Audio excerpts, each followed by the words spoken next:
Kumusta? Para sa inyo na hindi pamilyar sa International Chamber of Commerce, naisip kong makakatulong na magbigay ng maikling pangkalahatang ideya ng mga serbisyong ito. Dapat din itong makatulong na magbigay ng konteksto sa playlist at ipaliwanag kung bakit isinusulong ng ICC Ukraine ang programang Rebuild Ukraine. Makikita mo na ang ICC Ukraine ay bahagi ng international na network na walang kapantay sa mundo ng negosyo. Nagbibigay ito sa amin ng lakas, lalim at abot upang maibigay sa iyo ang suporta na maaaring kailanganin mo sa Ukraine at sa ibang bansa. Kung kailangan mong makipag-ugnayan sa amin, mahahanap mo ang aming mga detalye sa pakikipag-ugnayan sa ibaba. Okay, tingnan natin kung ano ang saklaw ng video na ito. Tulad ng nakalista, sasaklawin ng pagtatanghalang lahat mula sa kung ano ang International Chamber of Commerce, ang ating pangunahing misyon at kung paano natin nakakamit ang mga layunin, ang Geneva Manifesto at ang kaugnayan nito sa programang Rebuild Ukraine at ang internasyonal na istruktura ng ICC. Pagkatapos ay tinitingnan namin ang presensya ng ICC sa Ukraine at kung ano ang ginagawa namin. Itatakda ko rin ang hanay ng mga serbisyong inaalok namin sa pangkalahatan, gayon din sa mga partikular na sektor ng negosyo. Okay? Kaya saklawin natin ang unang paksa. Ano ang International Chamber of Commerce at ano ang ginagawang espesyal nito? Oo, ang ICC ay itinatag sa Paris. Higit sa 100 taon na ang nakakaraan at ngayon ay ang pinakamagkakaibang organisasyon ng negosyo sa mundo na kumakatawan sa higit sa 45 milyong mga negosyo sa higit sa 170 mga bansa. Kami ang pangunahing boses ng tunay na ekonomiya sa hanay ng mga intergovernmental na organisasyon mula sa World Trade Organization hanggang sa UN, kung saan ang ICC ang tanging organisasyon ng negosyo na nabigyan ng katayuang tagamasid. Ang lakas ng aming pandaigdigang network ay nagbibigay daan sa amin na magtakda ng mga panuntunan at pamantayan na nagpapadali sa mahigit USD 10 trilyon sa kalakalan bawat taon. Kami rin ang pangunahing pribadong serbisyo sa paglutas ng hindi pagkakaunawaan sa buong mundo.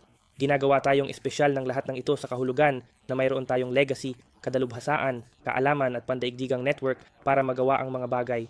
Hindi lang tayo isang tindahan. Maririnig mo sa playlist na ito ang tungkol sa ilang hakbangin sa digitalization ng internasyonal na kalakalan at ang kahalagahan ng mga ito. Maaari kong kumpirmahin na tayo ay nasa puso ng mga pag-unlad na ito. Sa pakikipag-ugnayan sa amin, titiyakin mong alam mo ang mga pagbabago bago mangyari at magiging handa kang samantalahin ang mga ito. Tulad ng makikita mo, ginagamit namin ang aming posisyon at impluensya upang isulong ang muling pagtatayo ng Ukraine, sa Ukraine at sa ibang bansa. Anyway, tingnan natin ang ating mga pangunahing aktibidad at misyon. Ang ICC ay may 5 pangunahing aktibidad. Lahat ay may kaugnayan sa paglago ng internasyonal na kalakalan ng mapanatili, patas at mapayapa. Ito ay upang itaguyod ang pandaigdigang kalakalan, itaguyod ang pag-akses sa hustisya at paggalang sa panuntunan ng batas, pabilisin ang pagpapanatili at pagkilos sa klima, hubugin at bumuo ng isang bukas, pinagkakatiwalaan at interoperable na digital na ekonomiya, palakasin ang multinasyonal na kooperasyon. Sa susunod na slide na sumasaklaw sa Geneva Manifesto ng 2023, makikita mo ang aming muling pagpapatibay sa mga halagang ito. Ang Geneva Manifesto ay nagpapahayag ng aming misyon sa konteksto ng mga hamon at pagkakataon ngayon. Pinapalaki namin ang aming suporta upang matulungan ang maliliit na negosyo na maging mas mapagkumpetensya sa pamamagitan ng pag-access sa pandaigdigang value chains. Nakatuon kami sa pagpapalawak ng paggamit ng mga digital na tool, pag-promote ng digital na pamantayan sa kalakalan, paghahatid ng tool para matulungan ang kumpanya na magpatibay ng napapanatiling kasanayan, pagpapadali sa pag-access ng SME sa trade finance, pagtataguyod ng pagpapalakas ng ekonomiya ng kababaihan, pagpapagana ng koordinadong pagtugon sa negosyo sa krisis at sakuna, at pagpapabilis ng koneksyon sa negosyo. Ang aming Geneva Manifesto ay hindi isang business as usual agenda. Binibigyang diin ng 7 pangakong ito ang panawagan para sa panibagong multilateralismo, pagtutulungang pagkilos, at bagong diwa ng pakikipagtulungan upang gawing tunay na gumagana ang pandaigdigang komersyo para sa mga tao at sa ating planeta. Ang Geneva Manifesto ay isang makapangyarihang pangako ng Chambers of Commerce na pasiglahin ang internasyonal na kalakalan na may panibagong pangako sa multilateralismo para sa kapayapaan at kaunlaran. Lalo nitong binibigyang diin ang layunin ng ICC Ukraine para sa Global Export Promotion Program. Ngunit hindi sapat ang salita. Paano natin makakamit ang layunin? Tingnan natin ito sa susunod na slide. Upang makamit ang ating mga layunin, kailangan nating maging mga konektor. Naglilingkod at nagpapakilos kami sa isang pandaigdigang network ng mga negosyo sa tagapagtaguyod. Namin ang antas ng pandaigdigang larangan ng paglalaro sa pamamagitan ng malakas na advokasya, malinaw na setting ng pamantayan at epektibong paglutas ng hindi pagkakaunawaan. Kasama, Pinalawak namin ang abot at kapasidad ng mga negosyante at negosyo sa lahat ng laki mula sa maliliit na startup hanggang sa mga namumuno sa industriya. Itinakda namin ang gintong pamantayan para sa epektibong negosyo sa pamamagitan ng aming malawak na karanasan, kadalubhasaan at network at ginagawa namin ito ng may ganap na kalayaan at integridad. Ang mga transformer, habang bumibilis ang takbo ng pagbabago, ganun din tayo. Sa paggawa nito, sinusuportahan tayo ng ating pandaigdigang network at legacy. Binubuo at inaaprubahan ng ICC ang pandaigdigang pamantayan ng panuntunan sa internasyonal na kalakalan, Incoterms 2010 at Incoterms 2020. Binubuo at inaaprubahan din namin ang Standardized Trade Finance at mga international na kontrata sa kalakalan. Ang mga aktibidad na ito ay posible sa internasyonal na antas salamat sa suporta mula sa mga pambansang komite. Sa susunod na slide, ipapaliwanag ko kung paano umaangkop ang mga pambansang komite sa ating internasyonal na istruktura. Ang mga pambansang komite, kung saan isa ang ICC Ukraine, ay binubuo ng mga miyembrong kumpanya at mga asosasyon ng negosyo na may mga internasyonal na interes sa negosyo. Kinakatawan sila sa ICC World Council at lumahok sa ICC sa buong mundo. Nakikipagtulungan sila sa kanilang mga miyembro upang tugunan ang mga alalahanin ng komunidad ng negosyo at upang maiparating sa kanilang mga pambansang pamahalaan ang kanilang mga pananaw sa negosyo. Ang kumakatawan sa mga pananaw sa ICC ay nagbibigay daan sa ICC International na magsikap tungo sa pagkamit ng pandaigdigang pinagkasunduan sa negosyo na mahalaga sa kalakalan. Dapat tandaan na ang mga pambansang komite ay independyente sa impluensya ng gobyerno. Kaya ano ang mga benepisyo ng pagiging miyembro sa mga individual? Tatakpan ko ang mga ito sa susunod na slide. Ang mga benepisyo ng pagiging miyembro ay nadarama sa dalawang antas. Sa internasyonal na antas, naging bahagi ka ng pinakamalaking organisasyon ng negosyo sa mundo. Makikinabang ka mula sa aming mga privilege link sa mga pangunahing intergovernmental na organisasyon, kabilang ang UN, ang World Trade Organization, ang G20, B20 at iba pa. Ang iyong mga posisyon sa negosyo ay dinadala sa atensyon ng mga pambansang pamahalaan sa 172 mga bansa. Mayroon ding isang hanay ng mga benepisyo ng pagiging miyembro sa pambansang antas, ngunit sasakupin ko ang mga ito sa susunod na slide. Una, nais kong ilarawan ang ICC Ukraine at ang posisyon nito sa Ukraine.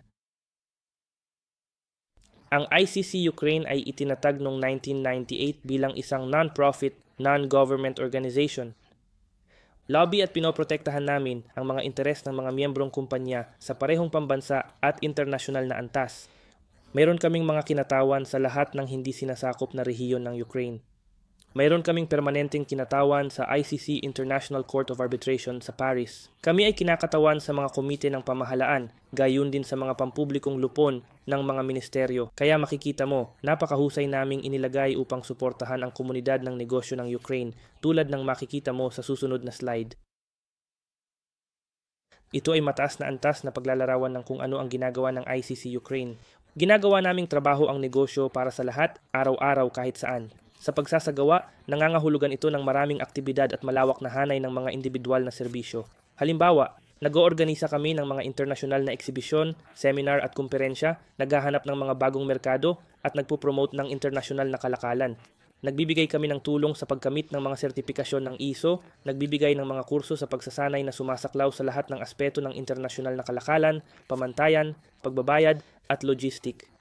Itinatag ang konseho ng mga exporters at importer, nakikipagtulungan sa mga dayuhang embahada at konsulado upang matulungan ang mga dayuhang negosyo na gumana sa lahat ng mga kinatawan ng Trade Club, Ukraine, kung saan ang mga sales unit ay nagpapatakbo. Pinapadali namin ang gawain ng mga exporter at importer. Titingnan natin ang mga ito sa susunod na slide. Tulad ng makikita mo mula sa slide na ito, ang ICC Ukraine ay nagbibigay ng komprehensibong profesional na tulong sa komunidad ng negosyo sa ilalim ng 6 na pangunahing heading ng sektor ng negosyo. Negosyo, mga exporter, manufacturer, legal, pananaliksik at mga kaganapan. Nagbibigay kami ng malawak at komprehensibong hanay ng mga serbisyo ng suporta. Sa pangkalahatan, kung kailangan mo ng tulong sa anumang aspeto ng internasyonal na negosyo, dapat mong suriin sa amin upang makita kung matutulungan ka namin. Ito ang aming pangunahing negosyo. Pagkatapos ng lahat, kaya iyon ang pagpapakilala sa International Chamber of Commerce na sakop. Kaya bago ka umalis, bibigyan kita ng isang mabilis na buod ng mga punto na aming tinalakay. Buod, itinatag mahigit 100 taon ang nakalipas, International Chamber of Commerce ang numero 1 international boses ng negosyo. Pinapatibay manifesto sa Geneva, pangunahing misyon ICC paganahin at isulong pandaigdigang kalakalan ng mapanatili, patas at mapayapa. Hindi lamang nagsasalitang tindahan, nakakamit namin mga konkretong layunin sumusuporta aming pangunahing misyon.